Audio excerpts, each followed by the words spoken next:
दिखा देना। नमस्कार, टीवी लाइव ब्रेकिंग में आप सभी का बहुत बहुत स्वागत है। मैं हूं आपके साथ अंशिता और मेरे साथ आज इस कार्यक्रम में मौजूद हैं टीवी लाइव चैनल के editor in chief Rajiv Ranjan Srivastava ji. बहुत बहुत स्वागत है आपका इस कार्यक्रम में। एक बहुत बड़े मुद्दे पर हम यहां बात करने के लिए हाजिर हुए हैं और मुद्दा, जैसे कि आप सभी को जानते हैं कि सीज फायर का ऐलान हो चुका है। कल अमेरिका की तरफ से इस तरह का ऐलान किया गया कि दोनों देशों के बीच सीज फायर हो रहा है, लेकिन उसके बाद से सवाल उठने लगे हैं। सीज फायर के बाद से जहां एक तरफ कहीं ना कहीं राहत भी देखने को मिली, खबरें पाकिस्तान से आ रही हैं कि वहां तो खुशियां मनाई जा रही हैं, जश्न मनाए जा रहे हैं, लेकिन वहीं मोदी सरकार पर तमाम तरह के सवाल उठने लगे हैं। हालांकि इस बीच अभी फिलहाल पीएमओ में हाई लेवल मीटिंग बुलाई गई है, जिसमें पीएम मोदी की अध्यक्षता में वो मीटिंग हो रही है और सेना के प्रमुख वहां मौजूद हैं, रक्षा मंत्री वहां मौजूद हैं। लेकिन सवाल ये उठ रहे हैं कि पीएम मोदी जो सवाल उठ रहे हैं कि आखिर ये सीज फायर क्यों हुआ, जब ये दावे किए जा रहे थे भारत की तरफ से कि पाकिस्तान तो पूरी तरह घुटनों पर आ गया है, हम जीत रहे हैं, हम उन पर हावी पड़ रहे हैं। लगातार ये खबरें मीडिया में छाई हुई थी कि भारत की तरफ से जवाबी कार्रवाई में लगातार पाकिस्तान के सभी हमलों को नाकाम किया जा रहा है और हम उन पर हावी हैं। लेकिन इसके बाद अचानक से ये सीज फायर का फैसला क्यों किया गया, इस पर सवाल पीएम मोदी पर उठ रहे हैं, सरकार पर उठ रहे हैं। ऐसे में ये बड़ा सवाल यहां पर खड़ा होता है कि क्या पीएम मोदी इस पर जवाब देंगे? क्या कुछ जानकारियां राजीव जी अभी तक, और क्यों इस तरह के सवाल क्यों उठने लगे हैं अचानक से पीएम मोदी पर? ये हाई लेवल मीटिंग जो बुलाई गई है, लेकिन अभी तक कोई आगे कोई प्रेस कॉन्फ्रेंस नहीं की गई है, उनकी तरफ से कोई जवाब नहीं दिया गया, जबकि शहबाज शरीफ की तरफ से बाकायदा रात को 11:30 बजे आकर रात में प्रेस कॉन्फ्रेंस की गई, जनता को संबोधित किया गया। बिल्कुल बिल्कुल आप सही कह रही हैं। इस पे हम आएंगे कि प्रधानमंत्री नरेंद्र मोदी ने आखिर कोई प्रेस कॉन्फ्रेंस अभी तक क्यों नहीं की, कोई प्रतिक्रिया उनकी तरफ से क्यों नहीं आई है। हालांकि आपने बता दिया कि अभी तक हाई लेवल मीटिंग चल रही है और ये लगातार हम लोग देख रहे हैं कि कई दिनों से हाई लेवल मीटिंग चल रही है, लेकिन दूसरी तरफ अभी तक हुआ क्या क्या है ये समझना ज़रूरी है। सबसे पहले आप देखिए 22 तारीख को की घटना, पहलगाम में जो घटना घटती है, 26 लोगों की जान जाती है। इसके बाद भारत 23 तारीख को एक हाई लेवल मीटिंग करता है, सीसीएस की बैठक होती है। उस बैठक में कुछ फैसले लिए जाते हैं। फैसले में पाकिस्तान के ऊपर कुछ प्रतिबंध लगाए जाते हैं, जिसमें सिंधु जल समझौता जो है उसको सस्पेंड किया जाता है। राजनयिकों की संख्या कम की जाती है, 50 से 30 पे ले आई जाती है। उसके अलावा एयरवेज की बात आती है, जो एयर रूट है उसमें जो अपना क्षेत्र है उसको हम लोग थोड़ा सा लिमिट कर देते हैं। तो ये सब उधर दूसरी तरफ प्रतिक्रिया होती है, पाकिस्तान भी करता है और पाकिस्तान यहाँ तक धमकी देता है कि इसको जंग की तरह मानेंगे और पानी को आपने रोका है, सिंधु जल वाटर को, और साथ साथ शिमला समझौते को सस्पेंड करने की बात भी पाकिस्तान कहता है कि अगर आप इस पर नहीं मानेंगे तो हम उसको भी। शिमला समझौता क्या है? शिमला समझौता ये है कि दो देश आपस में, जब 71 का वार हुआ था उसके बाद ये समझौता हुआ था, दोनों देश भारत और पाकिस्तान आपस में मिलकर विचार विमर्श करके किसी भी तरह के जो समस्या है को सुलझाएंगे। लेकिन अब यहां के बाद फिर भारत 6 और 7 तारीख की दरमियानी रात को हमला बोलता है, आक्रमण बोलता है, लेकिन टारगेटेड आक्रमण होता है। वो भारत पाक ऑक्युपाइड कश्मीर में 7 जगहों पे और 2 कश्मीर में 9 जगहों पे भारत हमला बोलता है, आतंकी ठिकानों पे। इसके बाद जान माल की क्षति होती है वहां पर पाकिस्तान में। ये सब कुछ हम लोग जान रहे हैं, लेकिन थोड़ा रिकैप करना जरूरी है, इसलिए मैं कह रहा हूं। 6-7 के बाद फिर 7 तारीख की शाम से पाकिस्तान हमला बोलना शुरू करता है। हमारे बॉर्डर पर वो ड्रोन भेजना शुरू करता है, मिसाइलों से अटैक करना शुरू करता है। ये सब कुछ हम लोगों ने देखा, जो कल रात तक चला है। इस बीच कल शाम को 5:30 बजे डोनाल्ड ट्रंप का ट्वीट आता है। मैं कहूँगा ट्वीट अगर स्क्रीन पर ले आए तो बेहतर होगा। डोनाल्ड ट्रंप का ट्वीट आता है कि दोनों देशों में आपसी सहमति बन गई है और उस आपसी सहमति के साथ साथ अब सीज फायर है दोनों देशों के बीच। और यहाँ से यानी भारत और पाकिस्तान में पहली बार ये पता चलता है, भारत और पाकिस्तान की आवाम को पता चलता है कि सीज फायर दोनों देशों ने मान लिया है। और इसके बाद फिर भारत से पहले पाकिस्तान के जो उप प्रधानमंत्री हैं इसहाक डार कहते हैं उनका पूरा नाम, पहले ये देख लीजिए। कल रात भर अमेरिका की मध्यस्थता में चली लंबी बातचीत के बाद मुझे बताते हुए खुशी हो रही है कि भारत और पाकिस्तान तुरंत और पूरी तरह हमले रोकने के लिए तैयार हो गए हैं। मैं दोनों देशों को कॉमन सेंस, समझदारी से भरा फैसला लेने के लिए बधाई देता हूं। इस मामले पर आपके ध्यान के लिए धन्यवाद। और यहाँ से शुरुआत होती है, डोनाल्ड ट्रंप की एंट्री होती है, जबकि याद कीजिए कि अमेरिका ने कहा था कि इन दोनों गाइज के बीच, गाइज वर्ड का इस्तेमाल किया था, दोनों देशों के गाइज के बीच जो भी है वो आपस में निपटाएं, हम कुछ नहीं करेंगे। लेकिन यहां जब अमेरिका की एंट्री हो जाती है तब पाकिस्तान के उप प्रधानमंत्री भी घोषणा करते हैं कि हमने सीज फायर कर लिया है। फिर उसके बाद एमईए की बैठक होती है, ब्रीफिंग होती है, एक छोटी सी ब्रीफिंग। उस ब्रीफिंग में बताया जाता है कि हमने ये फैसला ले लिया है, सीज फायर आज शाम 5 बजे से लागू। लेकिन 5 बजे जब से लागू है, लगभग 6 बजे मिनिस्ट्री ऑफ एक्सटर्नल अफेयर्स की तरफ से विक्रम मिस्री जो देश के विदेश सचिव हैं, फॉरेन सेक्रेटरी हैं, वो बताते हैं, आके घोषणा करते हैं सीज फायर की। 3 घंटे बाद भारत के ऊपर फिर पाकिस्तान हमला बोलना शुरू करता है, सीज फायर का उल्लंघन करना शुरू करता है। रात भर अफरा तफरी का आलम रहता है। हम लोगों ने देखा कि श्रीनगर में कई सारे ड्रोन भेजे गए, कई ऐसे और सब ड्रोन भेजे गए, ये सब कुछ हुआ। इसके बाद लगभग 2 घंटे बाद फिर से विक्रम मिस्री को आप स्क्रीन पर देख रहे हैं, विक्रम मिस्री का फिर से एक छोटा सा प्रेस ब्रीफिंग उनकी होती है जिसमें वो बताते हैं कि ऐसा उल्लंघन कर रहा है पाकिस्तान और अब हमने अपनी सेना को फ्री हैंड दे दिया। आज जरा सुन लेते हैं, टीम को कहूंगा सुना दीजिए। देर रात जो हम स्क्रीन पे देख रहे हैं, क्या कुछ कहा विक्रम मिस्री ने, ये सुनना जरूरी। इसके बाद आगे की चर्चा करेंगे और क्यों प्रधानमंत्री नरेंद्र मोदी अभी तक कुछ नहीं बोले, इस पे भी बात करेंगे, हम ये भी बताएंगे अपने साथियों को। लेकिन पहले ये सुनिए। दिन से चल रही सैन्य कार्रवाई को रोकने का समझौता आज शाम को हुआ था। पिछले कुछ घंटों से इस समझौते का पाकिस्तान की ओर से घोर उल्लंघन हो रहा है। भारतीय सेना जवाबी कार्रवाई कर रही है और इस सीमा अतिक्रमण से निपट रही है। ये अतिक्रमण अत्यंत ही निंदनीय है और पाकिस्तान इनके लिए जिम्मेदार है।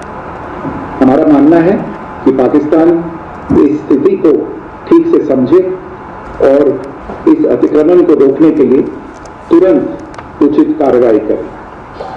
सेना ने इस स्थिति पर कड़ी नजर रखी हुई है और उसे किसी भी अतिक्रमण से निपटने के लिए ठोस और सख्त कदम उठाने के लिए आदेश दे दिए गए।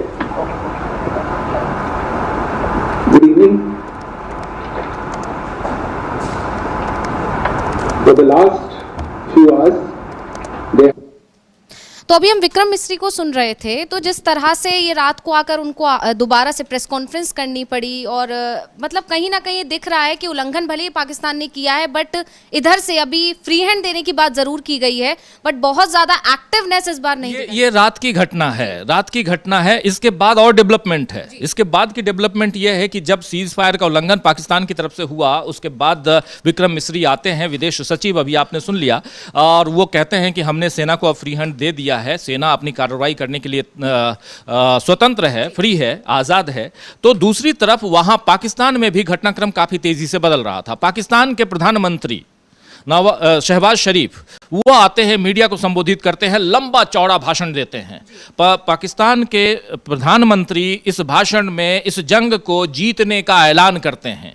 वो कहते हैं कि हमने इस जंग को जीत लिया है और भी बहुत सारी बातें वो वहाँ रखते हैं, कहते हैं। लेकिन बहुत इंपॉर्टेंट है कि अगर शहबाज शरीफ ये कह रहे हैं कि हमने जीत लिया, ये पाकिस्तान की ऐतिहासिक जीत है, कह रहे हैं कि यदि कोई हमारी स्वतंत्रता को चुनौती देता है तो हम अपनी रक्षा के लिए कुछ भी करेंगे।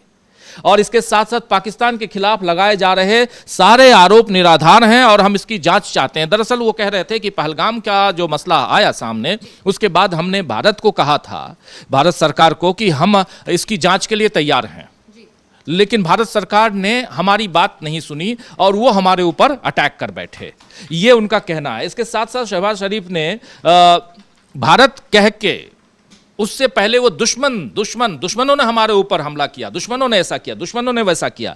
फिर लेकिन इसके साथ साथ सबसे बड़ी चीज, जब वो आभार जता रहे थे तो उसमें उन्होंने डोनाल्ड ट्रंप के प्रति आभार जताया, उन्होंने ब्रिटेन के प्रति आभार जताया, उन्होंने सऊदी अरबिया के प्रति आभार जताया, उन्होंने तुर्की के प्रति आभार जताया, उन्होंने यूएई के प्रति आभार जताया, उन्होंने कतर के प्रति आभार जताया। मतलब ओआईसी कंट्रीज के मैक्सिमम देशों के प्रति, उसके अलावा ब्रिटेन और अमेरिका खासकर। और आखिर में वो कहते हैं कि अगर मैं आभार जताने में अपने प्यारे अजीज दोस्त, भरोसेमंद दोस्त, प्रिय दोस्त चीन का नाम न लूं तो शायद मेरा यह आभार प्रदर्शन अधूरा रहेगा।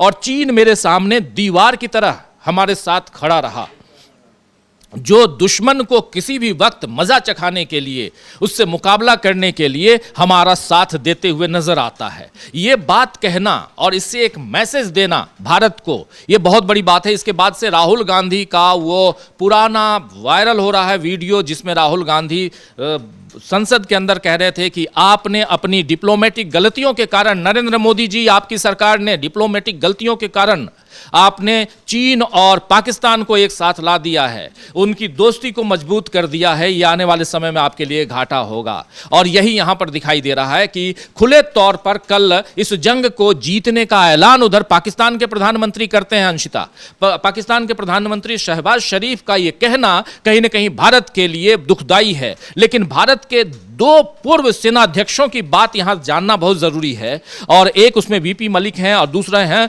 मनोज नरवाने। इन दोनों ने, वीपी मलिक जो हैं, आप जानती हैं कि वीपी मलिक वो हैं जब करगिल का युद्ध हुआ था 1999 का, जिसमें भारत की विजय हुई थी, जीत हुई थी, उस समय करगिल युद्ध में सेनाध्यक्ष थे वीपी मलिक। क्या कुछ कहा है उन्होंने, जरा स्क्रीन पर ले आइए, उसको देख लेते हैं, बहुत इंपॉर्टेंट है। इसलिए देखिए, कह रहे हैं सीज फायर 10 मई, चलिए आप पढ़ लीजिए जी। हालांकि इंग्लिश में ये ट्वीट है, लेकिन हम आपको इसका हिंदी अनुवाद बता देते हैं। वो कह रहे हैं कि युद्ध विराम 10 मई 2025 को जो हुआ है, हमने ये प्रश्न भारत के भविष्य के इतिहास पर छोड़ दिया है कि 22 अप्रैल को पहलगाम में पाकिस्तान द्वारा किए गए भीषण आतंकवादी हमले के बाद भारत की गतिज और गैर गतिज कार्रवाइयों से उसे क्या राजनीतिक रणनीतिक लाभ प्राप्त हुए, यदि हुए तो। मतलब यहाँ पर एक सवाल ही सरकार पर उठा दिया गया, जिस पर हम चर्चा भी कर रहे हैं। बिल्कुल बिल्कुल, यही है कि 10 मई को सीज फायर आप करवाते हैं और उसके बाद क्या आगे हमको इससे क्या मिला। सबसे बड़ा सवाल कि क्या भारत, दुनिया के कई सारे ब्रह्मचलानी और ऐसे बहुत सारे एक्सपर्ट्स ये कह रहे हैं कि हम जीत की दहलीज पे थे, 3 दिन और आप रुक जाते तो हमें जीत हासिल होती। लेकिन आपने क्या किया, सीज फायर। चलिए देखिए, मैं भी लगातार अंशिता कहता रहा हूं कि शांति सबसे बड़ी चीज है, शांति चाहिए। जो लोग बॉर्डर पर इधर या उधर मर रहे थे, जो हताहत हो रहे थे, उनके परिवार को देखिए आप, शांति चाहिए। रात को कई लोग चैन की नींद सोए होंगे सीज फायर के बाद। हालांकि उसके 3 घंटे बाद ही पाकिस्तान ने अपनी हरकत दिखानी शुरू कर दी और जानते हैं उसका नापाक चेहरा कैसा है। लेकिन दूसरी तरफ हमारे देश के प्रधानमंत्री आखिर कहाँ हैं? अभी भी सवाल, वीडियो जारी किया जा रहा है कि हाई लेवल मीटिंग हो रही है, हाई लेवल मीटिंग हो रही है। उस हाई लेवल मीटिंग से निकल के क्या आ रहा हो, जनता को, आवाम को बताइए तो आकर। आप बता नहीं रहे हैं। हमारा विपक्ष कहाँ है? विपक्ष को भी मैं यहां कहूंगा, राहुल गांधी कहाँ है? क्यों नहीं कल से लेकर आज तक वो आए प्रेस कॉन्फ्रेंस करने के लिए? वो उनका एक बयान अभी तक नहीं आया, एक ट्वीट नहीं, कहीं सोशल मीडिया पे कुछ भी नहीं अभी तक। जब ये बहुत सब कुछ खोज कर मैं ये कह रहा हूं कि कांग्रेस का बयान आ रहा है, कांग्रेस की तरफ से जयराम रमेश का, फिर पवन खेड़ा का, इन सब का बयान आया है, लेकिन राहुल गांधी का बयान या मल्लिकार्जुन खड़गे का बयान क्यों नहीं? कई बहुत सारे सवाल उठते हैं जो हम आप नहीं पूछ सकते। एक पत्रकार होने के नाते जितना होता है उतना हम पूछेंगे, लेकिन कम से कम विपक्ष तो पूछे। लेकिन प्रधानमंत्री से यह सवाल बार बार पूछा जाएगा कि प्रधानमंत्री जी, आपकी डिप्लोमेसी कहां रही? आपका जो पूरा का पूरा जो भारत का जो भारत की विदेश नीति थी, उसको आपने तहस नहस कर दिया। भारत की विदेश नीति दूसरे, आप देखिए सबसे बड़ी चीज कि अमेरिका ने अब ऑफर कर दिया। कल रात को जब हम लोग रात को यहां सो रहे थे, अमेरिका में दिन था और डोनाल्ड ट्रंप ने कहा है कि सैकड़ों साल पुराना, हजारों साल पुराना कॉन्फ्लिक्ट कश्मीर को लेकर भारत और पाकिस्तान में जो है, फिर से वो हजारों साल की बात कर रहे हैं, कश्मीर को लेकर पाकिस्तान और भारत के बीच जो कॉन्फ्लिक्ट है उसमें मध्यस्थता के लिए हम तैयार हैं। ये अमेरिका के राष्ट्रपति का कहना है। तो क्या अब अमेरिका हमारे बीच चौधराहट करेगा, चौधरी बन के आएगा? क्या अमेरिका अब भारत और पाकिस्तान की तमाम गतिविधियों पर नजर रखेगा? ये क्यों हो रहा है? ये सवाल तो उठता है अंशिता। जी बिल्कुल, लगातार यही एक बड़ा सवाल है कि अब कश्मीर का मुद्दा भी एक बार उठा दिया गया है और जहां अभी बड़ी बात यहां पर यह भी है राजीव जी कि लगातार हमारी जो मोदी सरकार है या जो बीजेपी है यही दावे करती है कि जब से वो सत्ता में आई है विदेश नीति बहुत मजबूत हुई है, दूसरे देशों के साथ हमारे संबंध अच्छे हुए हैं, सऊदी अरब का दौरा करते हैं पीएम मोदी, ये दावे किए जाते हैं कि सऊदी अरब के साथ भी। लेकिन यहाँ पर जब शहबाज शरीफ आते हैं और वो बाकायदा एक लंबी चौड़ी लिस्ट देते हैं और जिसमें वो बताते हैं कि किन किन देशों का वो शुक्रिया अदा करना चाहते हैं, यानी वो ये बता रहे हैं कि देश हमारे साथ खड़े थे, तो ये अपने आप में बड़ा सवाल खड़ा हो जाता है कि तो फिर कहां गए हमारे वो मित्र होने के जो दावे किए जाते हैं पीएम मोदी की तरफ से कि सभी हमारे मित्र देश हैं। अगर वो मित्र देश हमारे थे तो फिर शहबाज शरीफ उनका स्वागत कैसे कर रहे हैं, उनका धन्यवाद कैसे कर रहे हैं? बिल्कुल आप सही कह रही हैं।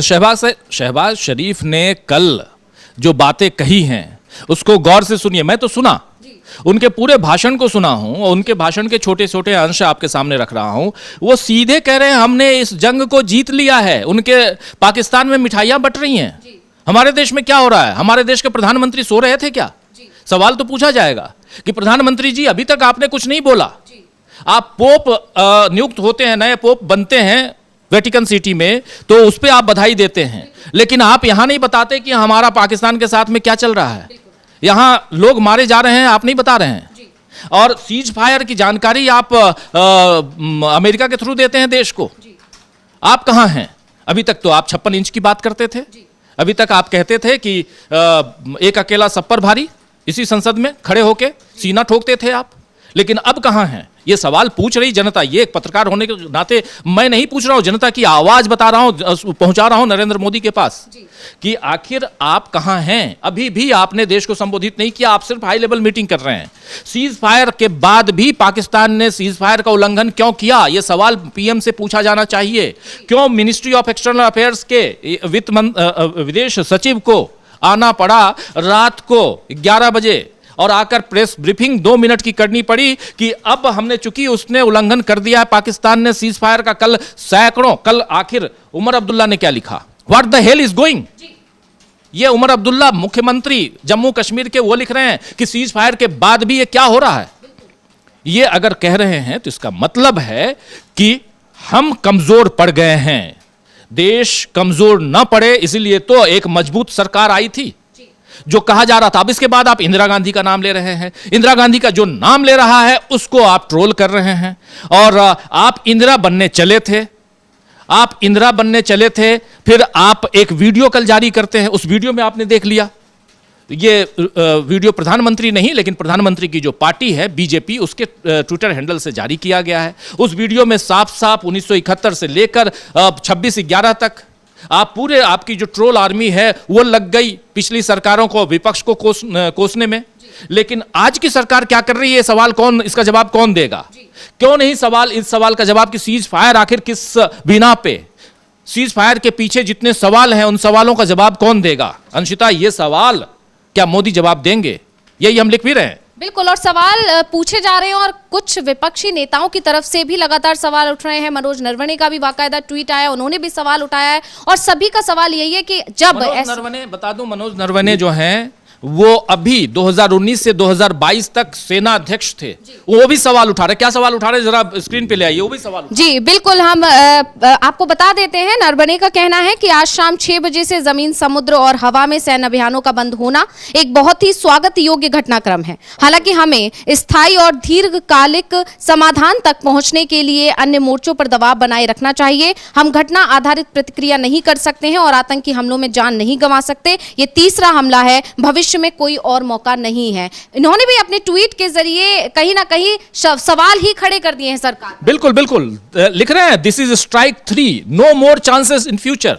ये साफ साफ ये तीसरा, और इसके बाद कोई चांस नहीं है, कोई मौका नहीं है।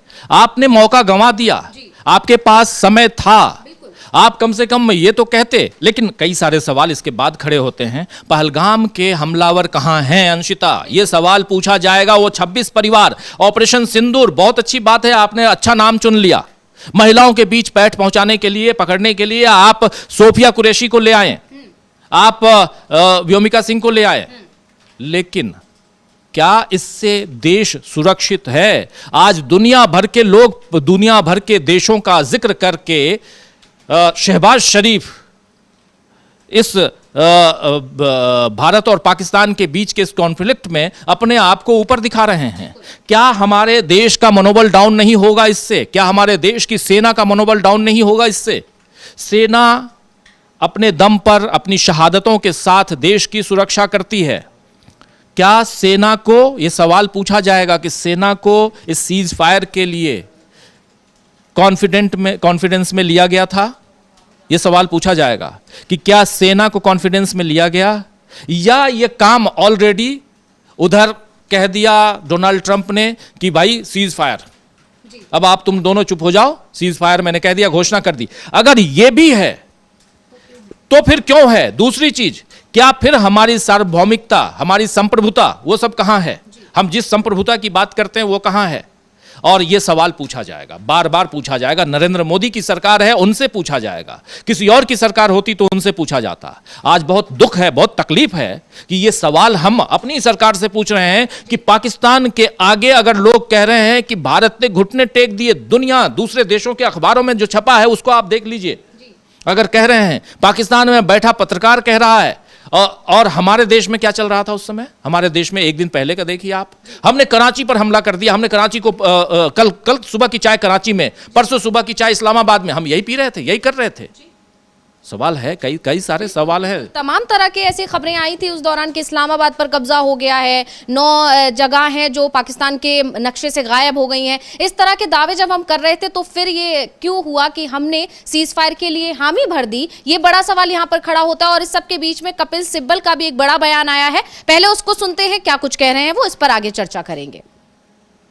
यूएस प्रेसिडेंट ने, डोनाल्ड ट्रंप साहब ने ये कहा है, and I quote, I am very proud of the strong and unwavering powerful leadership of India and Pakistan. I am proud that the USA was able to help you arrive at this historic and heroic decision. While not even discussed, I am going to increase trade substantially with both of these great nations. Additionally, I will work with you both to see if after 1,000 years a solution can be arrived at concerning Kashmir. So, इस tweet पे भी बड़े सवाल उठते हैं। वो कहते हैं कि और ये उनके जो सेक्रेटरी ऑफ स्टेट हैं रूबियो साहब, उन्होंने कहा कि भाई पिछले 48 घंटों में बातचीत होती रही।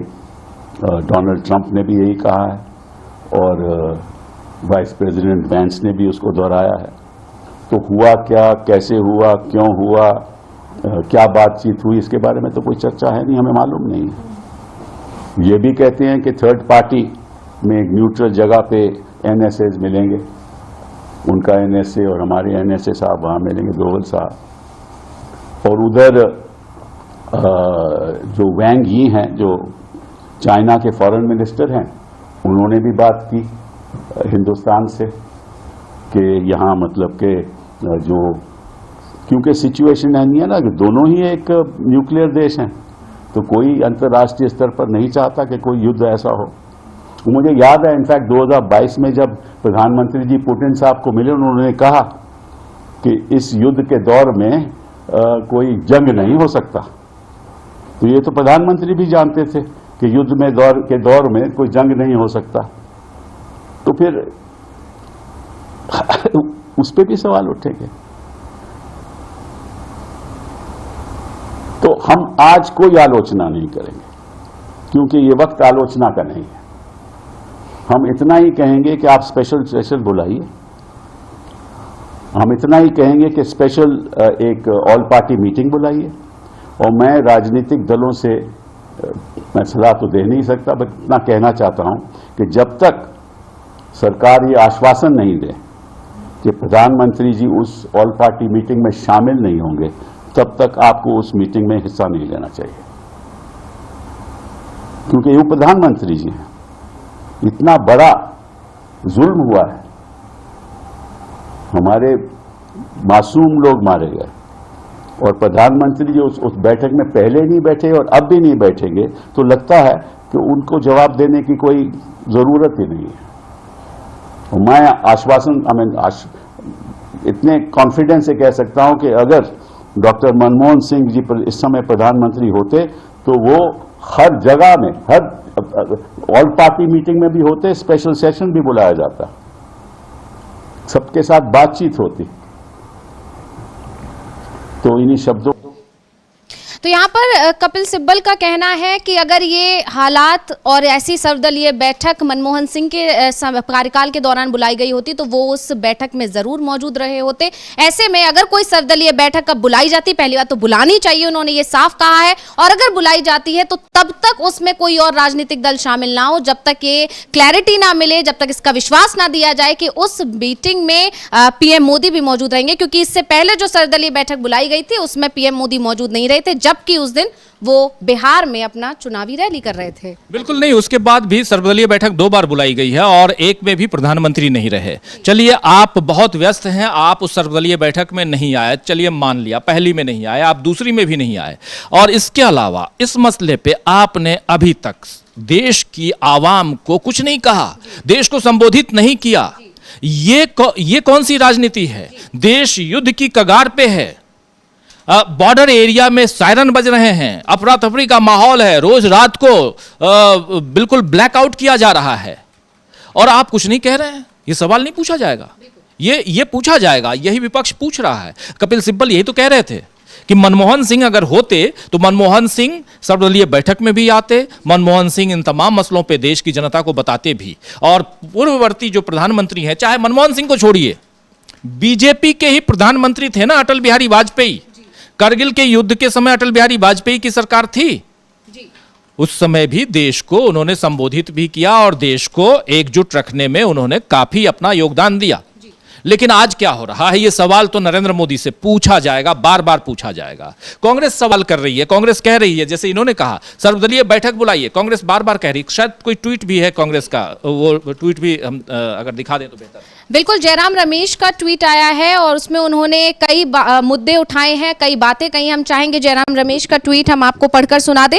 तो आपको बता दें कि जयराम रमेश लिखते हैं कि भारतीय राष्ट्रीय कांग्रेस एक बार फिर ये मांग करती है कि प्रधानमंत्री की अध्यक्षता में सर्वदलीय बैठक बुलाई जाए और पहलगाम, ऑपरेशन सिंदूर तथा पहले वॉशिंगटन डीसी और उसके बाद भारत और पाकिस्तान की सरकारें द्वारा घोषित किए गए संघर्ष विराम के विषय पर संसद का विशेष सत्र आयोजित किया जाए, ताकि इन सभी मुद्दों पर व्यापक चर्चा हो सके। आगे वो लिखते हैं, भारतीय राष्ट्रीय कांग्रेस का मानना है कि भारत और पाकिस्तान के बीच संवाद के लिए तटस्थ मंच का उल्लेख अमेरिका के विदेश मंत्री मार्को रूबियो द्वारा किया जाना कई सवाल खड़े करता है। क्या हमने शिमला समझौते को छोड़ दिया है? क्या हमने तीसरे पक्ष की मध्यस्थता के लिए दरवाजे खोल दिए हैं? भारतीय राष्ट्रीय कांग्रेस ये पूछना चाहती है कि आप भारत और पाकिस्तान के बीच राजनयिक चैनल दोबारा खोले जा रहे हैं। हमने पाकिस्तान से कौन से प्रतिबद्धताएं मांगे हैं और हमें क्या मिला है?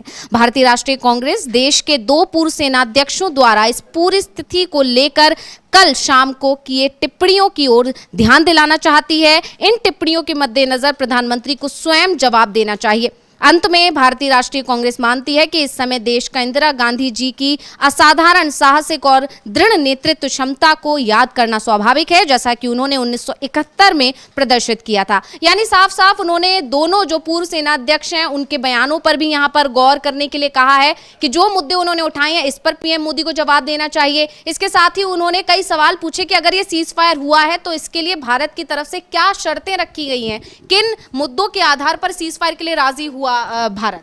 हाँ बिल्कुल, ये सवाल कांग्रेस पूछ रही है कि आखिर क्या है, क्या शर्त में ये है कि अब मध्यस्थता होगी, क्या अब कोई ना कोई मध्यस्थ बनेगा हमारे बीच, कोई ना कोई मीडिएटर बनेगा, क्या अब डोनाल्ड ट्रंप की चौधराहट रहेगी इस देश पे भी? और दूसरी चीज जो है वो ये है कि भारत की आखिर डिप्लोमेटिक जो नीति, विदेश नीति जो रही है, फॉरेन पॉलिसी जो रही है, उसमें भारत ने क्या कोई बदलाव कर लिया है? ये भी एक सवाल है। सवाल ये है कि आप अगर ये सब कुछ कर रहे हैं तो आप देश को क्यों नहीं बता रहे हैं? आप हाई लेवल मीटिंग कर रहे हैं, अभी भी मीटिंग कर रहे हैं, और अभी इसके बाद थोड़ी देर बाद 1 बजे के लगभग बताया जा रहा है कि प्रेस कॉन्फ्रेंस है विदेश मंत्रालय के, विक्रम मिस्री का जो विदेश सचिव हैं उनकी प्रेस कॉन्फ्रेंस है, फिर शायद उसमें कुछ जानकारियां आएंगी। लेकिन चलिए, कल रात को जो घटनाक्रम, उसके बाद से ये कहा जा रहा है कि अभी बॉर्डर पर कुछ भी ऐसी हलचल नहीं है। धीरे धीरे बॉर्डर जो है वो LOC और इंटरनेशनल बॉर्डर जो है IB दोनों उस पे आ रहा है, सामान्य गतिविधियों में अब तब्दील होते हुए वहां दिखाई दे रहा है। बहुत अच्छी बात है, शांति हो, लेकिन बहुत सारे जो सवाल हैं, इन सवालों का जवाब आखिर कौन देगा? नरेंद्र मोदी जी को जवाब देना चाहिए, और अभी तक वो क्यों नहीं आ रहे हैं जनता के बीच? इसके लिए अमेरिका क्या कर रहा है? क्या अमेरिका हमारे और पाकिस्तान के बीच अब मध्यस्थ बन गया है? ये सवाल, इस सवाल का जवाब तो नरेंद्र मोदी की सरकार को, नरेंद्र मोदी को, विदेश मंत्री को, इन सबको देना ही पड़ेगा। अंशिता, बिल्कुल, अमेरिका को बीच में क्यों आना पड़ा, या उसे लाया गया, या अमेरिका खुद से आया, ये भी एक बड़ा सवाल है। और क्या हम अब वही हालात में पहुंच चुके हैं जैसे कि देखा जा रहा है कि यूक्रेन और रूस को अमेरिका की जरूरत पड़ रही है, या दूसरे जो देश है वहां पर अमेरिका को घुसना पड़ रहा है? क्या हम भी आज उसी हालात में पहुंच चुके हैं? जबकि पहले पाकिस्तान और भारत आपस में बातचीत किया करते थे, और ऐसा ही कहा भी गया था, अमेरिका की तरफ से भी इस तरह का ही बयान आया था कि वो दोनों आपस में सुलझा लेंगे, लेकिन हम नहीं सुलझा पाए। और इसके बाद एक बड़ा बयान शहबाज शरीफ की तरफ से आना, इतने सारे देशों का धन्यवाद करना, ये अपने आप में PM मोदी और मोदी सरकार पर, भारत सरकार पर सवाल खड़े करता है कि आखिर जब उनके पास इतने सारे देश थे तो फिर हमारे साथ कौन खड़ा था, और हम किसके आधार पर ये कहते रहते हैं कि हमारी जो विदेश नीति है वो पहले के मुकाबले और ज्यादा अच्छी हो गई है। यही नहीं, जैसे कि अभी राजीव जी आपने भी बताया कि बीजेपी की तरफ से लगातार पुरानी सरकारों को, जैसे कि वो हमेशा करती आई है, कोसने की कोशिश शुरू हो गई, उन पर तमाम तरह के आरोप लगने शुरू हो गए। क्या इसकी यही वजह थी कि कहीं ना कहीं मोदी सरकार में जिस तरह से जो हालात बन रहे हैं, हम पाकिस्तान के जो दावे हैं कि कहीं ना कहीं वो हावी पड़ रहे थे, इसी वजह से इन्होंने सबको मोल्ड करके एक बार फिर पुरानी सरकारों को कोसकर अपनी सरकार का जो क्रियाकलाप है, जो काम है, उनको दबाने की, उन पर मिट्टी डालने की कोशिश की जा रही है? दरअसल बीजेपी आपदा में अवसर तलाशती है। आपदा में अवसर तलाशना मतलब इस वक्त देश जो है वो आपदा की हालत में है। देश में जो दुश्मन है वो हमला बोल रहा है, वो ड्रोन से हमला कर रहा है, मिसाइलों से अटैक कर रहा है, कई जान जा रही है। लेकिन उसके बाद आप देखिए कि बीजेपी के ट्विटर हैंडल से जो कल वीडियो जारी हुआ है, जिसमें इंदिरा गांधी से लेकर मनमोहन सिंह तक को नीचा दिखाने की जो कोशिश हुई है, भारत का मस्तक ऊंचा रखने वाले तमाम, और खासकर पाकिस्तान को दो टुकड़ों में बांटने वाली इंदिरा गांधी, उनको भी नीचा दिखाने की कोशिश हुई। ट्रोल आर्मी जो है वो लगातार नरेंद्र मोदी की तुलना इंदिरा गांधी से, भाई हर काल में अंशिता, हर काल में सबका अपना रोल होता है। इंदिरा गांधी का काल अलग था, उस कालखंड में इंदिरा गांधी का रोल था, मनमोहन सिंह का रोल अलग रहा, अटल बिहारी वाजपेयी का रोल अलग रहा, नरसिम्हा राव का रोल अलग रहा, राजीव गांधी का रोल अलग रहा, उससे पहले भी चाहे लाल बहादुर शास्त्री हो, जवाहरलाल नेहरू हो, और भी कई प्रधानमंत्री आए गए, इन सब का रोल अलग रहा। पिछले 11 साल से नरेंद्र मोदी का रोल है इस देश में। नरेंद्र मोदी अपने रोल में हैं, तीसरी बार प्रधानमंत्री हैं, उनके ऊपर युवाओं का, महिलाओं का और एक बड़े वर्ग का भरोसा रहा है। इसी कारण वो जीतते आए। हालांकि 2024 के चुनाव में उनको 240 सीटों पर इसी देश की जनता ने समेट दिया था, फिर भी एनडीए की सरकार है इस वक्त। नरेंद्र मोदी एक मजबूत प्रधानमंत्री अपने आप को साबित करते रहे, लेकिन मजबूत प्रधानमंत्री से यह भी उम्मीद की जाती है कि मजबूत डिसीजन लिए जाएं। मजबूत डिसीजन में तो यह नहीं आता है कि सीज फायर का ऐलान डोनाल्ड ट्रंप अपने ट्विटर हैंडल से करें, वो भी घोषणा नहीं, ट्विटर हैंडल पे 4 लाइन लिखकर करें कि रात भर हम लोगों ने बात की और इसके बाद दोनों पक्ष मान गए हैं, सीज फायर का ऐलान करता हूं मैं, और आप लोग ध्यान से हमारी बात को सुन रहे हैं, पढ़ रहे हैं, इसके लिए आपको थैंक्स, धन्यवाद। ये क्या है? और उसके बाद भी आप प्रधानमंत्री जी आप नहीं आते हैं। अभी भी जब हम लोग ये चर्चा कर रहे हैं तो CDS के साथ और अजीत डोभाल के साथ इनकी बैठक चल रही है, प्रधानमंत्री जी की हाई लेवल बैठक चल रही है। पिछले 4 दिनों से हाई लेवल बैठक की ही बात सुन रहे हैं हम, उनके वीडियो आ रहे हैं। ये देखिए, ये वीडियो है, ये अभी की वीडियो नहीं है, शायद ये कल का वीडियो है, लेकिन है। और प्रधानमंत्री जी हाई लेवल बैठक कर रहे हैं। बिल्कुल, हाई लेवल बैठक में हो क्या रहा है वो नहीं निकल कर आ रहा है, लेकिन हाँ वीडियोस लगातार आ रहे हैं, ये हम देख सकते हैं। और इसके अलावा बड़ी बात ये भी है राजीव जी कि पाकिस्तान की तरफ से उप प्रधानमंत्री, प्रधानमंत्री, रक्षा मंत्री, तमाम लोगों के वहां से बयान आ रहे हैं। अभी हाल ही में जो रक्षा मंत्री हैं उनका एक और बयान आ गया, उनका कहना है कि सीज फायर जो है उस पर भले ही कायम रहेंगे, लेकिन जिस तरह से सिंधु जल समझौता है और कश्मीर का मुद्दा अब उसमें ऐड कर दिया गया है कि इस मुद्दे को हम उठाएंगे। लेकिन बड़ी बात यह है कि हमारी तरफ से अभी तक कोई बयान इस तरह का नहीं आ रहा है कि हम किन मुद्दों को उठाएंगे। तो ये बड़ी बात है, मतलब अब कश्मीर वाले मुद्दे को पहले ट्रंप की तरफ से इस तरह का बयान आया और अब पाकिस्तान की तरफ से आना तो ये इशारा कर रहा है कि कश्मीर के मुद्दे पर कहीं ना कहीं पाकिस्तान को साथ मिलना। कल भी जब शहबाज शरीफ ने भाषण दिया है उसमें कश्मीर के मुद्दे को उठाया है। शहबाज शरीफ और पाकिस्तान के प्रधानमंत्री ने कश्मीर के मसले को उठाया है और जिस ढंग से उन्होंने जंग में हमारी जीत हुई और इसके लिए अपने देश की सेना को, सेना प्रमुख को, अपने जितने भी समकक्ष हैं उनको, फिर उसके अलावा नवाज शरीफ को, सबको उन्होंने थैंक्स बोला है। जिस ढंग से शहबाज शरीफ ने, उससे साफ दिखता है कि एक जो बोलते हैं हाउ इज द जोश इज हाई सर, तो जो जोश इज हाई जो कहने की, बताने की जो कोशिश की कल शहबाज शरीफ ने अपने यहाँ के लोगों को, वो साफ दिखता है कि पाकिस्तान ने इसे जंग का नाम देकर और उस जंग में हमारी जीत हुई है, मिठाइयाँ बांटकर, मिठाइयाँ खाकर, खिलाकर, ये एक पूरा का पूरा अपने देश में तो माहौल बना दिया। और वो भी रात को 11:30 बजे पाकिस्तान के समय के हिसाब से 11:30 बजे देश की आवाम को संबोधित करना छोटी बात नहीं हो सकती। लेकिन प्रधानमंत्री हमारे जो हैं वो हाई लेवल मीटिंग ही कर रहे हैं। अभी से 1 घंटे लगभग आधे घंटे 20 मिनट बाद, यानी 1 बजे कहा जा रहा है कि MEA की एक ब्रीफिंग होनी है, उसमें देखते हैं क्या कुछ आता है निकल के। लेकिन अभी भी इंतजार प्रधानमंत्री के संबोधन का है। प्रधानमंत्री यहाँ बैठक में नहीं आते हैं, सर्वदलीय बैठक में नहीं आते हैं, संबोधित नहीं करते देश को। देश अभी भी इंतजार कर रहा है कि सीज फायर का ऐलान आपने वहां से कैसे करवा दिया और उसके बाद 3 घंटे बाद सीज फायर का उल्लंघन भी होता है, तब भी आप चुप रहते हैं। सवाल है, बहुत सारे सवाल हैं। जी बिल्कुल, और मैं आपको यहाँ रोकना चाहूंगी राजीव जी, क्योंकि अभी इंडियन जो है एयरफोर्स, उसकी तरफ से एक ट्वीट जारी किया गया है, वो हम आपको पढ़ के सुना देते हैं। अभी हाल ही में तुरंत ये ट्वीट आया है, बता दें कि इसमें लिखा है, भारतीय वायुसेना यानी IAF ने ऑपरेशन सिंदूर में अपने सौंपे गए कार्यों को सटीकता और व्यावसायिकता के साथ सफलतापूर्वक अंजाम दिया है। ऑपरेशन राष्ट्रीय उद्देश्यों के अनुरूप सोच समझकर और विवेकपूर्ण तरीके से संचालित किए गए। चूंकि ऑपरेशन अभी भी जारी है, इसलिए समय रहते विस्तृत जानकारी दी जाएगी। IAF सभी से अपील करता है कि वो अटकलें लगाने और असत्यापित जानकारी के प्रसार से बचें। बड़ा ट्वीट किया गया। बिल्कुल, यहाँ पे साफ साफ जो आखिरी लाइन है कि इंडियन एयरफोर्स सभी से अपील करता है कि वे अटकलें लगाने और असत्यापित जानकारी के प्रसार से बचें। बिल्कुल बचना चाहिए। जैसे कह रहे थे लोग कि हमने कराची पे कब्जा कर लिया, भारत ने इस्लामाबाद पे कब्जा कर लिया, कल चाय इस्लामाबाद में पिएंगे, जो बातें हो रही थी, इससे बचें। इंडियन एयरफोर्स को यहां पर धन्यवाद कि इंडियन एयरफोर्स ने भी ये बात लिखी अपने ट्वीट में और मीडिया के उन लोगों को ये बताया कि आप जो कर रहे हैं गलत कर रहे हैं। लेकिन दूसरी चीज, ऑपरेशन सिंदूर अभी जारी है, ये बात, इसके मायने क्या हैं ये समझना जरूरी है। अगर ऑपरेशन सिंदूर जारी है तो सीज फायर क्या है? सीज फायर ऑपरेशन सिंदूर के ही तहत है सीज फायर, तो फिर जारी क्या है ये नहीं समझ में आ रहा है मुझे। ये इंडियन एयरफोर्स के लोग बताएंगे और हम इस कार्यक्रम के बाद जानने की कोशिश करेंगे कि अगर लिखा जा रहा है कि ऑपरेशन सिंदूर जारी है तो सीज फायर किस चीज के लिए? ये सवाल फिर डोनाल्ड ट्रंप पूछेंगे कि मोदी जी क्या बात कर रहे थे फोन पे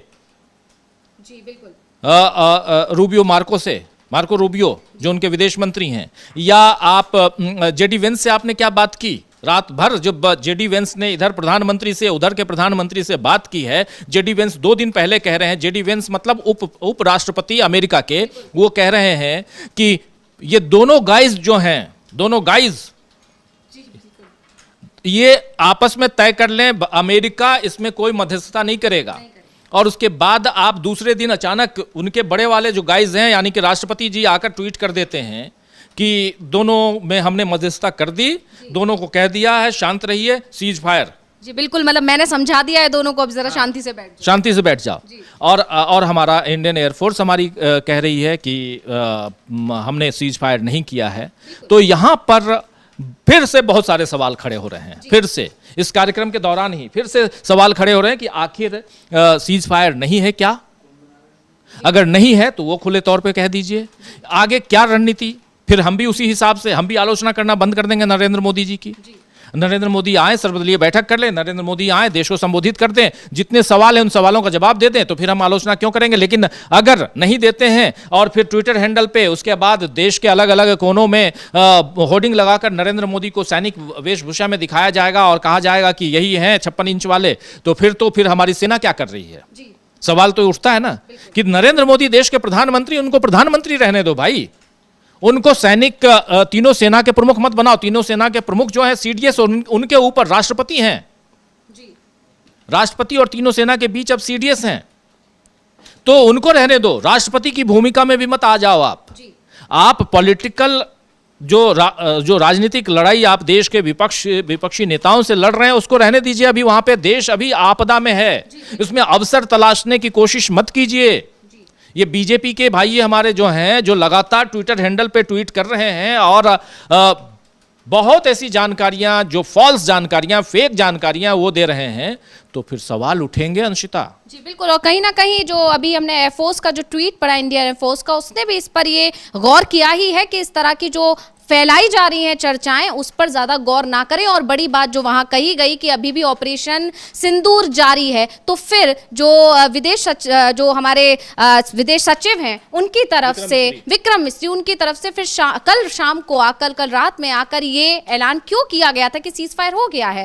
अब ये ट्वीट इंडियन एयरफोर्स की तरफ से आना, मतलब अपने आप में ये बहुत कंफ्यूजिंग हालात पैदा होते दिखाई दे रहे हैं। या फिर तो इसकी वजह एक ये भी हो सकती है कि जिस तरह से तुरंत सरकार पर जो सवाल खड़े हो गए हैं कि अगर सीज फायर हुआ तो क्यों हुआ, हमने क्या शर्तें रखी, जबकि पाकिस्तान की तरफ से अपने मुद्दे क्लियर कर दिए गए हैं। लगातार वहां की तरफ से बयान आ रहे हैं, वहां के मंत्रियों की तरफ से बयान आ रहे हैं कि हम अब कश्मीर का मुद्दा उठाएंगे, सिंधु जल समझौते पर हम बात करेंगे। पाकिस्तान हावी होता जा रहा है और हमारी तरफ से कोई भी बयान नहीं जा रहा है। क्या इस सब के बीच में इंडियन एयरफोर्स की तरफ से इस तरह का बयान लाया गया है? क्या मतलब बहुत कंफ्यूजिंग हो गई है। बिल्कुल बिल्कुल, वही मैं कह रहा हूं कि ये बहुत ही कंफ्यूजिंग स्टेटमेंट है इंडियन एयरफोर्स की तरफ से कि ऑपरेशन सिंदूर जारी है। ऑपरेशन सिंदूर जारी है तो उसमें यह कहना था कि ऑपरेशन सिंदूर जारी है लेकिन अभी सीज फायर है, ये कह सकते थे। और टेक्निकली ये सही होता कि ठीक है, हमने एक ऑपरेशन चलाया है जिसमें पाकिस्तान में जो आतंकी ठिकाने हैं उनको ख़त्म करना है। जैसे ये खबर भी आई थी अंशिता की, भारत में रॉ ने 21 पाकिस्तान में आतंकी ठिकानों के बारे में बताया था, जिसमें से 9 को इन्होंने आइडेंटिफाई किया और उसका सफाया किया।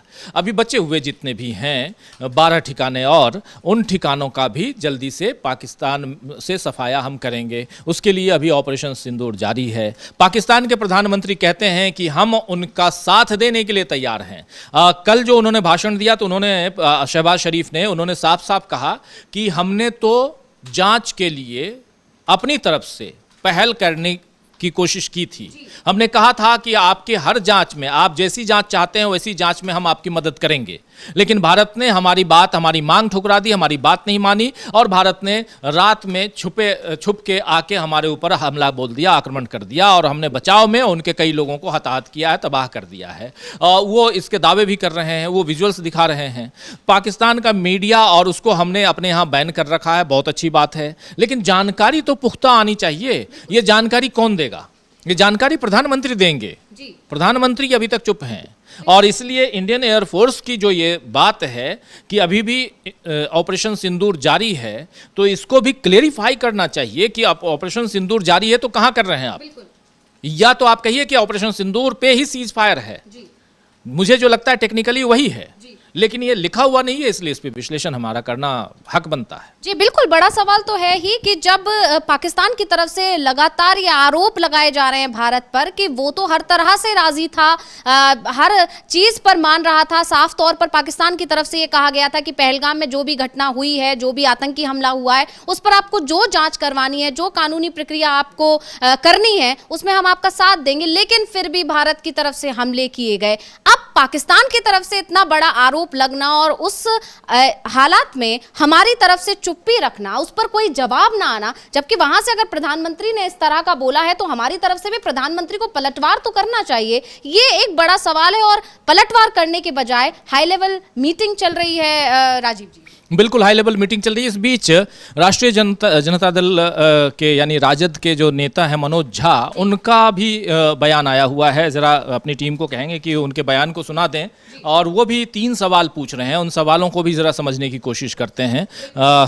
टीम अगर दिखाए उनकी बाइट को सुना दे तो बेहतर है, और इंडियन एयरफोर्स के बयान को तो हम उस पर चर्चा कर ही रहे हैं। इंडियन एयरफोर्स के बयान ने तो वाकई में पूरी तरह से मतलब कंफ्यूजिंग स्थिति में पहुंचा दिया है कि आखिर कहना क्या चाह रहे हैं। मतलब एक तरफ कहा जा रहा है कि सीज फायर हो गया है, उसके बाद पाकिस्तान की तरफ से उल्लंघन किया जाता है उस सीज फायर का, फिर कुछ देर के लिए फिर से आते हैं विक्रम मिस्री और कुछ कहते हैं। फिर जब सवाल उठने लगते हैं सरकार पर, चाहे वो कांग्रेस की तरफ से, कपिल सिब्बल की तरफ से, एक सर्वदलीय बैठक का प्रेशर बनाया जाता है और उस प्रेशर के बीच में इंडियन एयरफोर्स की तरफ से बयान आ जाता है। इस पर आगे चर्चा करेंगे, लेकिन पहले हम मनोज झा को सुनते हैं, क्या कुछ कहा है उन्होंने। नहीं, इसकी टाइमलाइन देखने की जरूरत है। मैं समझता हूं कि हमने भुगता था, पीड़ित पक्ष हम थे, और हमने एक बहुत ही टारगेटेड इंटरवेंशन किया था प्रिसीजन के साथ। सिविलियन कैजुअलिटी ना हो इंश्योर किया, मिलिट्री एस्टेब्लिशमेंट को ना छुआ, आतंक की प्रयोगशालाओं पर सिर्फ वार किया, 9 आइडेंटिफाइड प्लेसेस। उसके विपरीत हमने अपने लोग खो दिए, अपने नागरिक खो दिए, अपने ऑफिसर्स खो दिए। तो ये 2 आर्मी का फर्क भी है, एक रिस्पॉन्सिबल प्रोफेशनल आर्मी इंडिया की, और उधर एक रोग स्टेट की आर्मी। बहरहाल थोड़ा असहज इसलिए हुआ कि हमारी ब्रीफिंग से पूर्व अमेरिकन प्रेसिडेंट ने घोषणा की। ये शिमला समझौते के तहत भी ये कतई उचित नहीं था, और मैं समझता हूं कि इसका प्रतिकार जिस भी रूप में करें, सरकार ने की कोशिश कि मध्यस्थता किसी की नहीं है, लेकिन एक मध्यस्थ जो अपने आप को सेल्फ डिक्लेयर्ड सरपंच समझते हैं पूरी दुनिया के, उनके बयानात मैं समझता हूं कि हमारे जैसे विशाल लोकतांत्रिक देश के लिए उचित नहीं है। तो ये सवाल लगातार उठ रहे हैं राजीव जी, और इसी वजह से शायद ये हम जैसा कि कह रहे हैं कि इंडियन एयरफोर्स को ये ट्वीट करना पड़ा। तो ये क्या चल रहा है, मतलब, और ये मनोज झा के इस तरह से सवाल उठाना, इसके अलावा भी दूसरे सवाल, सर्वदलीय बैठक का एक प्रेशर बनाया जा रहा है। कई सारे सवाल उठ रहे हैं। कल से जब से सीज फायर की घोषणा हुई है तब से कई सारे सवाल उठ रहे हैं। पुरी के शंकराचार्य हैं, उनका कहना है कि हमारे सैनिक युद्ध जीतते हैं और हमारे जो राजनेता हैं वो वातानुकूलित कक्ष में बैठकर यानी एसी रूम में बैठकर समझौता कर लेते हैं। तो सैनिक हमारे वहां युद्ध जीतते हैं और हमारे राजनेता एसी कमरे में बैठ के समझौता कर लेते हैं, ये पुरी के शंकराचार्य का कहना है। तो ऐसे सवाल उठेंगे। अब नरेंद्र मोदी जी को ऐसे सवालों का जवाब देने के लिए तैयार रहना चाहिए, या ऐसी आलोचनाओं के लिए तैयार रहना चाहिए। सेना पे हमको, आपको, हमारे देश को, हमारे देश की आवाम को, जनता को पूरा भरोसा है, 1001% भरोसा है। तभी तो हम महफूज रहते हैं, तभी तो हम आराम से चैन की नींद सोते हैं। लेकिन हमारे राजनेता क्या करते हैं? वही जो पुरी के शंकराचार्य कह रहे हैं कि आप एसी कमरे में बैठकर आप समझौता कर लेते हैं अपनी राजनीति के लिए, सियासी रोटियां सेकने के लिए ये बात कही जाती है। इसीलिए यहां सवाल उठेंगे मोदी जी के ऊपर कि मोदी जी आखिर आपने कौन सा समझौता किया है, ये तो बता दीजिए। देखिए, अच्छी बात है सीज फायर करना, बहुत अच्छी बात है। आपने एक देश को, दोनों परमाणु संपन्न देश हैं, दोनों न्यूक्लियर पावर हैं और दोनों आमने सामने हैं। गलती से कोई किसी गलत दिशा में कोई स्विच न दबा दे, बटन न दबा दे, ये सब है। चिंतित हम भी हैं, आप भी हैं, हमारे जितने हमारे दर्शक साथी वो भी चिंतित हैं। लेकिन सवाल दूसरा है कि शांति की घोषणा आपने की, लेकिन किन शर्तों पे शांति की घोषणा हुई है, किन शर्तों पे ये संघर्ष विराम हुआ है, किन शर्तों पे? क्या पुलवामा के दोषियों को बख्शा जाएगा? क्या पुलवामा के दोषी पकड़े गए हैं? अगर नहीं पकड़े गए हैं तो क्या पकड़ने में पाकिस्तान मदद करेगा? क्या पाकिस्तान में जो बचे हुए 12 आतंकी ठिकाने और हैं उनको पाकिस्तान खत्म करने में भारत की मदद करेगा? क्या पाकिस्तान में जो पनाह ले रहे हैं मसूद अजहर टाइप के जो आतंकी उनको पाकिस्तान भारत को सौंपेगा? क्या दाऊद इब्राहिम को पाकिस्तान भारत को सौंपेगा? क्या भारत में आतंकी गतिविधियां खत्म करने में पाकिस्तान मदद करेगा? ऐसे सारे सवाल हैं। क्या ये आखिर ऑपरेशन सिंदूर चलाया क्यों गया था? इसीलिए ना कि हमारे देश में, और कहते थे नरेंद्र मोदी कि 26/11 में ऐसा हुआ, उससे पहले ऐसा हुआ, करगिल तो उनकी बीजेपी के कार्यकाल में ही हुआ, लेकिन फिर भी, और इतनी आतंकी घटनाएं होती रहीं, जब देखो तब कहीं ब्लास्ट हो जाता था। नरेंद्र मोदी कहते थे कि जब देखो तब कहीं ब्लास्ट हो जाए, कहीं इतने लोग मारे जा रहे हैं, इतने लोग हताहत हो रहे हैं। आप इन सब पे लगाम लगाना चाहते थे ना। आप चाहते थे कि देश की जनता जो है वो शांति से अपनी रात गुजारे, अपने दिनचर्या में वो मशगूल रहे, इसलिए चाहते थे ना। लेकिन इसके लिए इन सारे सवालों का जवाब देना होगा। आतंक के आकाओं का सत्यानाश करूंगा, ये नरेंद्र मोदी 24 तारीख को जाके बिहार में कह के आए थे, मधुबनी में। तो क्या आपने सत्यानाश कर दिया, खत्म कर दिया, उन जड़ से आपने उखाड़ फेंका? ये सवाल पूछा जाएगा अंशिता। इसीलिए ये नरेंद्र मोदी जी से ये सवाल पूछा जा रहा है कि मोदी जी अब तो आइए सामने, प्रकट होइए और कहिए कि आपने ये सब कर दिया, या संघर्ष विराम के लिए आपके ऊपर कुछ और शर्तें रखी गई हैं? क्या किसी दबाव में हैं आप? अब इन सवालों के बाद अगर दूसरे सवाल पे आऊंगा तो और तीखे सवाल होंगे। तीखे सवाल इस ढंग से कि क्या आप किसी दबाव में हैं? क्या आप किसी डील में हैं? क्या आपने कश्मीर को लेकर भी कोई डील कर ली? आखिर आज कल रात को जब हम सो रहे थे तब डोनाल्ड ट्रंप का जो बयान आया है कश्मीर को लेकर, वो भी भयावह है, डरावना है। तो क्या आपने कश्मीर को लेकर भी कोई डील कर ली? क्या आपने और कुछ नफा नुकसान देख लिया? उस नफा नुकसान में देश की जनता के लिए कितना फायदा है ये आपने देख लिया? तो ये व्यापार नहीं है, ये व्यापार नहीं है, ये देश की जनता और उनकी भावनाओं, उनकी संवेदनाओं, इसके साथ मत खेलिए मोदी जी।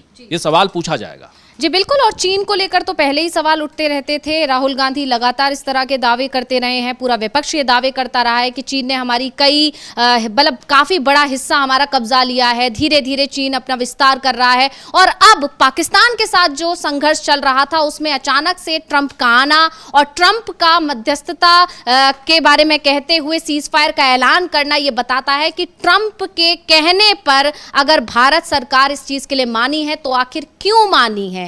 ट्रंप के तरफ से ऐसा कौन सा दबाव बनाया गया? क्या भारत सरकार अमेरिका के किसी दबाव में है, या भारत सरकार की कोई मांग है जो ट्रंप ने इस आधार पर मान ली है कि आप हमारी ये बात मान लीजिए, सीज फायर के लिए राजी हो जाइए? कोई तो चीज है जिसको आगे आकर सामने बताना होगा। और यही वजह है कि सर्वदलीय बैठक की मांग लगातार विपक्ष की तरफ से की जा रही है। और बड़ी शर्त इस सर्वदलीय बैठक की जो इस बार रखी गई है वो ये कि पीएम मोदी की अध्यक्षता में ही होगी ये बैठक, यानी पीएम मोदी को में शामिल होना होगा। वो विपक्ष के सवालों से इस बार नहीं बच सकते। और लगातार विपक्ष की तरफ से ये ट्वीट्स किए जा रहे हैं। जयराम रमेश के ट्वीट का हमने जिक्र किया, यहाँ पर कपिल सिब्बल का हमने बयान सुनाया, मनोज झा का हमने बयान सुना।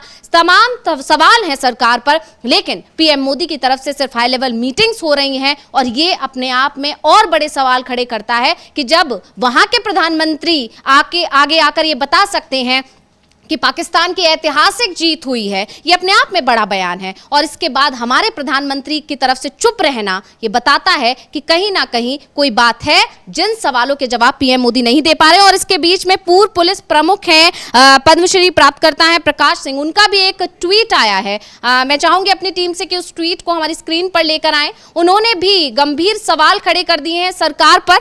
उनका कहना है कि भारत ने युद्ध विराम पर सहमति क्यों जताई? क्या पाकिस्तान पाकिस्तान ने अपने आतंकवाद के बुनियादी ढांचे को नष्ट करने पर सहमति जताई है। जी बिल्कुल, वही सवाल जो राजीव जी आप कर रहे थे वही सवाल इन्होंने कर दिया है, और उनका यह भी कहना है कि क्या उन्होंने कोई प्रतिबद्धता जताई कि भारत में कोई आतंकवादी कार्रवाई अब नहीं होगी।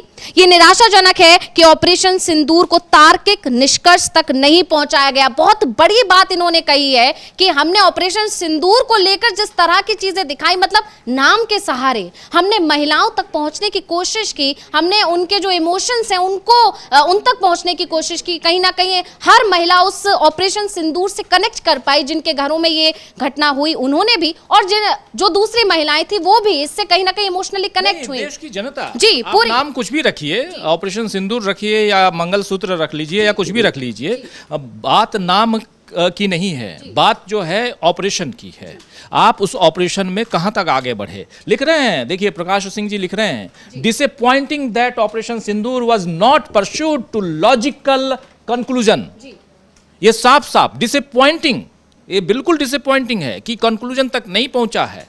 और इसीलिए प्रकाश सिंह जी जो बात कह रहे हैं, पूर्व डीजीपी, ये उत्तर प्रदेश के director general police, retired Uttar Pradesh के हैं, पद्मश्री हैं, और इनकी बात, इनका सवाल बहुत, why did India agree to a ceasefire, ये यहाँ से इन्होंने सवाल करना शुरू किया है कि आखिर भारत क्यों अग्री हो गया, भारत ने यहाँ सहमति क्यों जता दी सीज फायर के लिए, संघर्ष विराम के लिए, ये सवाल पूछ रहे हैं। तो जितने भी सेना के अधिकारी, पुलिस अधिकारी, ये सब सवाल आखिर क्यों कर रहे हैं? क्या ये सब मोदी के अपोज करने के लिए खड़े हो गए हैं? क्या ये सब देश के अपोज में खड़े हो गए हैं? नहीं। इस बीच आप देखिए पाकिस्तान के रक्षा मंत्री का बयान आया है। पाकिस्तान के रक्षा मंत्री आप जानते हैं ख्वाजा आसिफ हैं। ख्वाजा आसिफ कह रहे हैं कि कश्मीर, सिंधु जल संधि और आतंकवाद, भारत के साथ इन तीनों मुद्दे बने हुए हैं। अब सिंधु जल संधि भी है, इंडस वाटर ट्रीटी, और इन तीनों मुद्दों पर पड़ोसी देश के साथ भविष्य में जब भी बात होगी तो हम तीनों पे बात करेंगे, यानी कश्मीर को लेके आएंगे, बार बार कश्मीर को लेकर आएंगे। कहां आप चले थे पीओके को अपने साथ मिलाने में, और कहां आप कश्मीर का मुद्दा फिर से, उधर डोनाल्ड ट्रंप कश्मीर के मुद्दे को उठा ला रहे हैं, पाकिस्तान बार बार उठाता रहा है, तो फिर आप फिर से कश्मीर को एक ज्वलंत मुद्दा बनाना चाहते हैं। कल रात को देखिए, जम्मू कश्मीर, पंजाब और राजस्थान और गुजरात, इन 4 राज्यों में सीज फायर का उल्लंघन किया गया पाकिस्तान की तरफ से। क्या जवाब आया? जवाब ये आया जो हमने पहले सुनाया, विदेश सचिव का बयान, कि हमने सीज फायर है, ये सीज फायर का उल्लंघन है, और हमने अपनी सेना को कह दिया है माकूल जवाब देने के लिए। आपने इसके बाद उस जो चौधरी साहब बैठे हुए हैं वहां पे, उनसे बात की? अगर की है तो देश की जनता को बताइए। यानी डोनाल्ड ट्रंप से आपने बात की, वही तो सबसे पहले आए थे, आगे आगे ट्वीट कर रहे थे, बता रहे थे। बड़ी बात, बिल्कुल, और बड़ी बात ये राजीव जी कि सुबह से अब इस तरह की तस्वीरें लाकर दिखाई जा रही हैं हर जगह से कि हालात सामान्य हैं। मतलब जवाबी कार्रवाई करने के बजाय अगर आपने फ्री हैंड दिया है तो जवाबी कार्रवाई होनी चाहिए, और इसके उलट हो क्या रहा है? तमाम मीडिया चैनलों पर, तमाम अखबारों पर तस्वीरें छाई हुई हैं कि हालात सामान्य हो चुके हैं। बिल्कुल बिल्कुल, सब जगह यही हालात सामान। लेकिन दुनिया के दूसरे देशों के जो अखबार हैं उसको देख रहा था मैं, चाहे वॉशिंगटन पोस्ट हो, चाहे CNN हो, CNN टेलीविजन, चाहे टेलीग्राफ लंदन हो, इन सबको आप देखिए, सब जगह इसकी तारीफ तो की गई है कि हाँ दोनों देशों में चलिए, दोनों परमाणु संपन्न देश हैं, इन दोनों देशों के बीच शांति लौट रही है। लेकिन बहुत सारे सवाल वहाँ के एडिटोरियल में पूछे गए हैं। सवाल वही सारे हैं जो सवाल हम लोग पूछ रहे हैं बार बार, कि यहाँ नरेंद्र मोदी जी खुद बैकफुट पे नजर आ रहे हैं, और तकलीफ हमारी यही है कि हमारे देश का प्रधानमंत्री 56 इंची सीना वाला, वो अगर बैकफुट पे है, जो घर में घुस के मारेंगे कहता है, वो अगर बैकफुट पे है तो तकलीफ होगी। इसलिए इंडिविजुअल उनके लिए नहीं, इंडिविजुअल अपने देश के लिए, देश का नाम आज जो गर्व से ऊपर होना चाहिए था, सेना का मनोबल ऊपर होना चाहिए था, कहीं ना कहीं सेना का मनोबल डाउन दिखाई दे रहा है। इसलिए सेना का मनोबल डाउन नहीं होना चाहिए। लेकिन साथ साथ सीज फायर के किन किन शर्तों पे आपने सीज फायर किया है, संघर्ष विराम किया है, उन शर्तों को सामने लेके आना चाहिए था, यहां ओपन करना चाहिए, जनता के बीच लाना चाहिए कि हाँ ये हैं, और हम इन मुद्दों को हमने अपनी शर्तों पे किया है, और हमने डोनाल्ड ट्रंप को बोला है कि हम तभी मानेंगे जब पाकिस्तान इन चीजों को मानेगा। जब पाकिस्तान कहेगा कि हमारे यहाँ जितने भी आतंक के ठिकाने हैं, आतंकियों के ठिकाने हैं, उसको हम ध्वस्त कर देंगे, तहस नहस कर देंगे, और पहलगाम के जो हमारे अगर 4 आतंकी हैं या 10 आतंकी हैं, जो भी हैं, उनको खोजने में मदद करेंगे, जांच में आप मदद करेंगे। ये बातें नहीं हैं अभी तक, इसका इंतजार रहेगा। अंशिता जी बिल्कुल, और बड़ा सवाल लगातार यही है कि वहां से रात भर में अभी तक कई मंत्रियों के, खासकर उप प्रधानमंत्री और प्रधानमंत्री तक के बयान आ चुके हैं, जिन्होंने ये साफ कर दिया है कि पाकिस्तान जीत गया है और कई मुद्दे हैं जिस पर वो आगे उन मुद्दों को उठाता रहेगा, जिसमें कश्मीर खास तौर पर उसका जिक्र किया गया है। डोनाल्ड ट्रंप की तरफ से कश्मीर का जिक्र किया गया, लेकिन हमारी तरफ से विदेश सचिव का ही सिर्फ बयान आया और उस बयान में सिर्फ ये बताया गया कि सीज फायर हुआ है। सीज फायर किन शर्तों पर हुआ है, किन मुद्दों पर हुआ है, ये अभी तक क्लियर नहीं हुआ है, और इसके अलावा पाकिस्तान की तरफ से उल्लंघन भी कर दिया गया उस सीज फायर का, लेकिन फिर भी हमारी तरफ से कोई जवाबी कार्रवाई अभी तक नहीं हुई है। और इसके उलट सिर्फ एक हाई लेवल मीटिंग चल रही है, और उस हाई लेवल मीटिंग में क्या हुआ है इसके बारे में अभी तक कोई जानकारी नहीं आई है। अब देखना यह है कि प्रधानमंत्री नरेंद्र मोदी की अध्यक्षता में कोई सर्वदलीय बैठक होगी या नहीं, क्योंकि विपक्ष अब इसी मांग पर अड़ा हुआ है कि प्रधानमंत्री को जवाब तो देना होगा, जनता को देना होगा, सर्वदलीय बैठक में विपक्ष के सवालों का जवाब देना होगा। अब वो इन सवालों से नहीं बच सकते। तो अब सभी की निगाहें राजीव जी इसी पर टिकी हुई हैं कि प्रधानमंत्री कब आएंगे और जवाब देंगे। क्या पाकिस्तान के प्रधानमंत्री आके जवाब दे सकते हैं, तो क्या हमारे प्रधानमंत्री उनके जो आरोप हैं उनका पलटवार भी नहीं कर सकते? क्योंकि मुझे लगता है कि इससे पहले जहां तक प्रधानमंत्री को आगे आकर अपनी बात रखनी चाहिए थी, तब वहां से जवाब आना चाहिए था, लेकिन यहां पर पूरी कहानी उल्टी हो गई है। जबकि हम लगातार ये दावे कर रहे हैं भारत की तरफ से कि हमने पाकिस्तान के हर नापाक हरकत का जवाब दिया है, मुंह तोड़ जवाब दिया है। तो अगर हमने मुंह तोड़ जवाब दिया है तो फिर पाकिस्तान की तरफ से इस तरह का ऐलान कैसे कर दिया गया कि ये उनकी ऐतिहासिक जंग जो हो रही थी, जो उसमें जीत उनको हासिल हुई है। तो बहुत सारे सवाल हैं जिनके सवालों के जवाब के लिए अब भारत सरकार पर और पीएम मोदी पर सभी की निगाहें टिकी हुई हैं। बहुत बहुत धन्यवाद राजीव जी ये तमाम जानकारी हमारे दर्शकों को देने के लिए, और बहुत बहुत धन्यवाद मेरे तमाम दर्शकों का इस कार्यक्रम में बने रहने के लिए और तमाम अपडेट्स के लिए देखते रहिए डीवी लाइव। और मुझे यानी अंशिता को दीजिए इजाजत। नमस्कार।